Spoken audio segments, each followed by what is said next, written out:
യേശുമിശിഹായ്ക്ക് സ്തുതിയായിരിക്കട്ടെ. നോമ്പിൻ്റെ കാലഘട്ടത്തിലൂടെ നാം യാത്ര ചെയ്യുകയാണ്. എന്താണ് ക്രിസ്തീയ ജീവിതം, അതിൻ്റെ അന്തസ്സത്ത എന്താണ് എന്ന് കണ്ടുപിടിക്കാനുള്ള മഹത്തരമായ ഒരവസരമാണ് ഈ കാലഘട്ടം. പിതാക്കന്മാർ ക്രിസ്തീയ ജീവിതത്തെ ഏണിപ്പടിയോട് ഉപമിക്കുകയാണ്. അത് ഉയരങ്ങളിലേക്കുള്ള ഒരു യാത്രയാണ്. അതിന് പല പ്രക്രിയയുണ്ട്, പല തലങ്ങളിലൂടെ ആ ജീവിതം കടന്നു പോകുന്നു. 3 പ്രക്രിയകളിലൂടെ ക്രിസ്തീയ ആധ്യാത്മികതയെ നമുക്ക് സംഗ്രഹിക്കാം. 1 പവിത്രീകരണം, 2 പ്രകാശീകരണം, 3 ദൈവീകരണം. ഇത് ജീവിതത്തിൻ്റെ അവസാനം വരെ തുടരേണ്ടതായ 3 പ്രക്രിയകളാണ്. ഈ പ്രക്രിയകളിൽ ഏറ്റക്കുറച്ചിലുകൾ സംഭവിക്കുന്നുണ്ട്. കാരണം ഭൗതിക ലോകത്തിൽ ജീവിക്കുന്ന മനുഷ്യൻ പലപ്പോഴും ഈ ലോകത്തിൻ്റേതായ നീരാളിപ്പിടുത്തത്തിൽ കുടുങ്ങിപ്പോകുന്നുണ്ട്.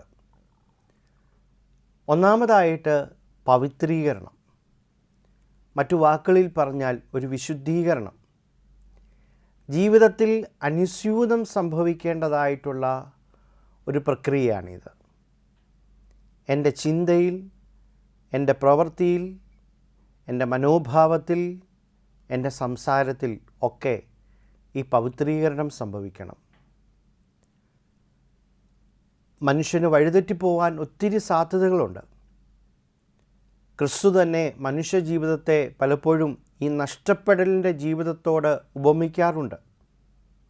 കാണാതായ നാണയവും ധൂർത്തപുത്രൻ്റെ ഉപമയും ഒക്കെ നമ്മെ പഠിപ്പിക്കുന്നത് ഈ നഷ്ടപ്പെട്ടു പോകാൻ സാധ്യതയുള്ള ജീവിത സാഹചര്യങ്ങളോടാണ്. ആയതിനാൽ നമുക്ക് ഈ പവിത്രീകരണം, ഈ വിശുദ്ധീകരണ പ്രക്രിയ എപ്പോഴും ആവശ്യമുണ്ട്. ഈ ഒരു പ്രക്രിയയിൽ നാം വിജയിക്കുമ്പോൾ അടുത്ത ഘട്ടത്തിലേക്ക് നാം നീങ്ങുകയാണ്. അതാണ് പ്രകാശീകരണം എന്ന് പറയുന്നത്. നോമ്പിൻ്റെ പ്രത്യേകമായ കാലഘട്ടത്തിൽ നാം സഞ്ചരിക്കുമ്പോൾ, അനുതാപവും പ്രായശ്ചിത്തവും ഒക്കെ നാം സ്വീകരിക്കുമ്പോൾ പരിശുദ്ധാത്മാവിൻ്റെ സാന്നിധ്യം നമ്മിൽ കുറച്ചുകൂടി സ്പഷ്ടമാവുകയാണ്. നാം കുറച്ചുകൂടി തിരിച്ചറിയുകയാണ് നാം ദൈവത്തിൻ്റെ ആലയമാണ് എന്നുള്ളത്.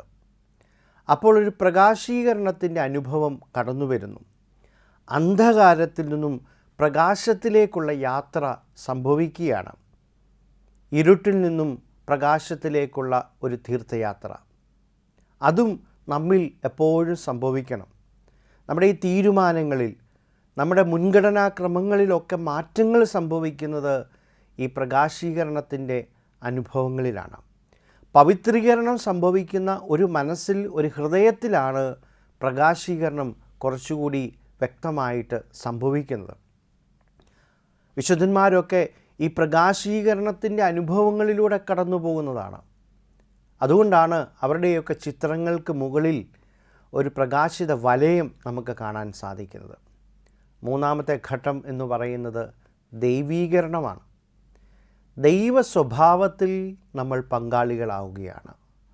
നാം എന്തു ചിന്തിക്കുന്നു അത് ദൈവം ചിന്തിക്കുന്നതിനനുസരിച്ചാവണം. നാം എന്തു പ്രവർത്തിക്കുന്നു അത് ദൈവഹിതത്തിന് അനുസരിച്ചാവണം. അതാണ് ദൈവീകരണം.